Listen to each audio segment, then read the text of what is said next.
In the previous videos, we established two key results for a perfectly competitive firm. First, a firm shuts down if price falls below minimum average variable cost. Second, when it operates, the firm's supply curve is the marginal cost curve above average variable cost. In this video, we extend this logic from the individual firm to the entire market. Our objective is to derive the market supply curve under perfect competition.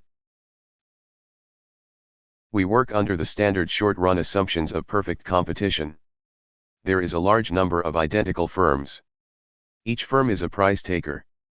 And the number of firms is fixed in the short run.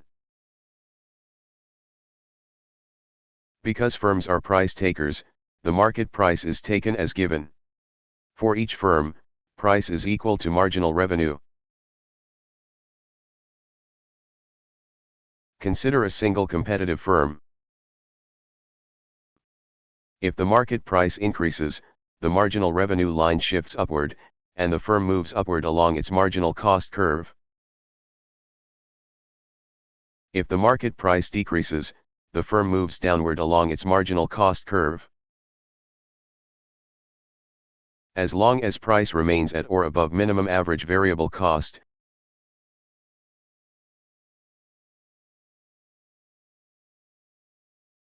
the firm produces where marginal revenue equals marginal cost.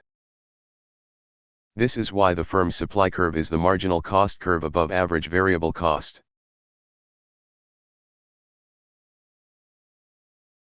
Let the firm's short-run cost function be given by C of Q equals AQ cubed plus BQ squared plus CQ plus fixed cost. Marginal cost is the derivative of total cost with respect to output. Marginal cost equals 3AQ squared plus 2BQ plus C. Average variable cost is variable cost divided by output.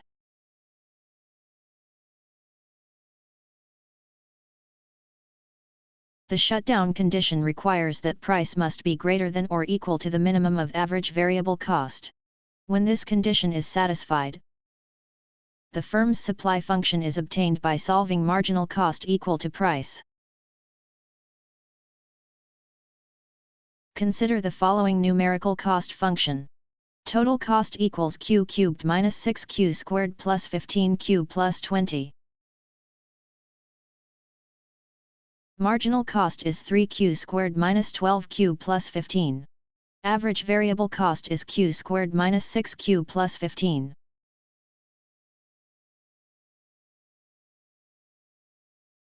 To find minimum average variable cost, we differentiate a VC with respect to Q and set it equal to 0.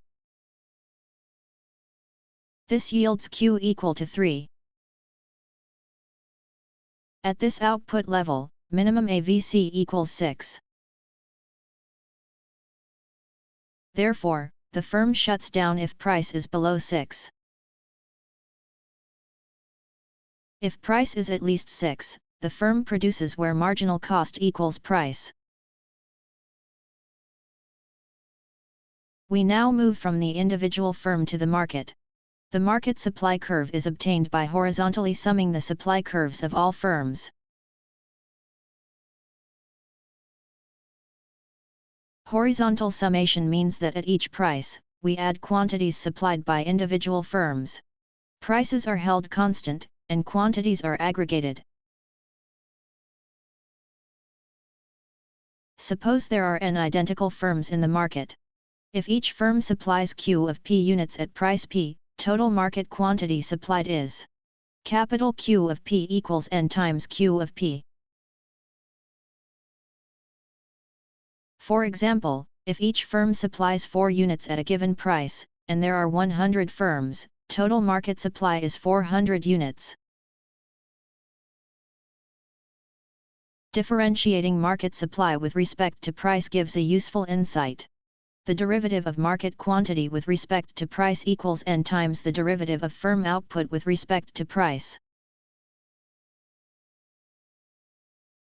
This shows that market supply is more elastic than individual firm supply, simply because many firms adjust output simultaneously. Now let's visualize everything graphically. This is the graphical representation of the cost curves for our numerical example.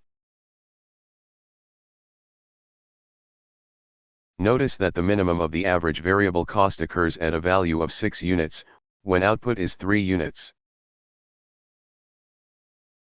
Therefore, price lines at 6 and above, where they intersect the marginal cost curve, define the firm's supply curve.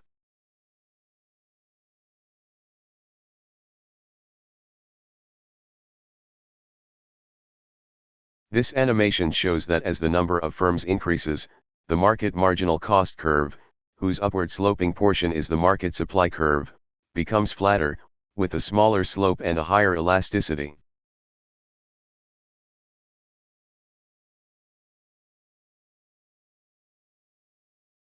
Here is another animation showing only the relevant portion of the marginal cost curves, the segment above the shutdown price of 6 units, which represents the supply behavior of identical firms.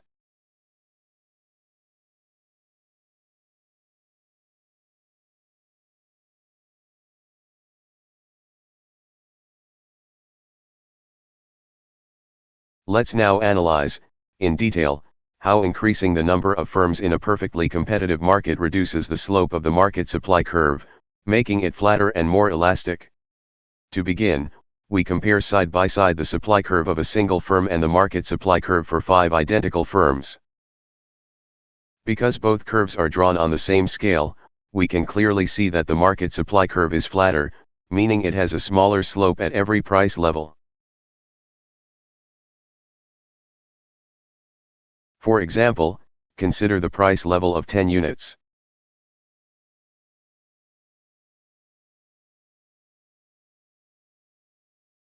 Based on our marginal cost function, a single firm supplies approximately 3.53 units of output.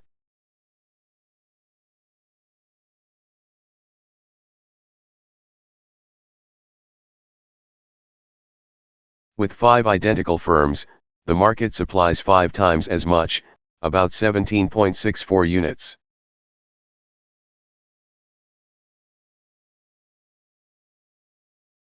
The tangent line drawn at this point on the firm's supply curve has a slope of approximately 9.17.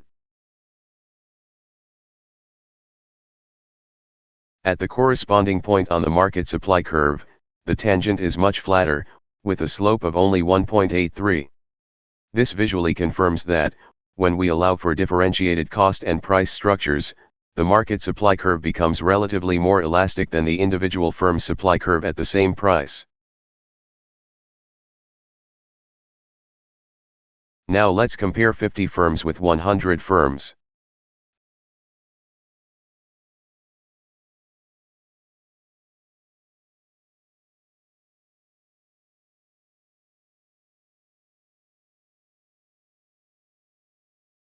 Again, at the price level of 10 units, the two output levels are 50 times and 100 times the firm's output, respectively.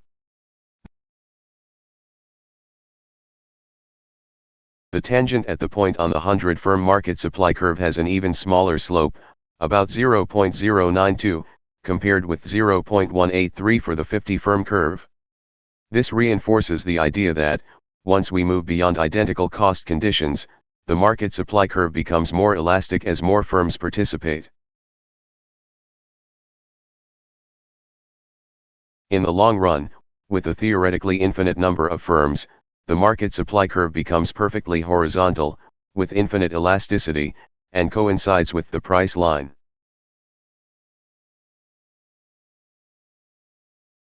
This long-run equilibrium occurs at the output where the minimum points of both the short-run and long-run average cost curves coincide, and where the marginal cost curve intersects from below.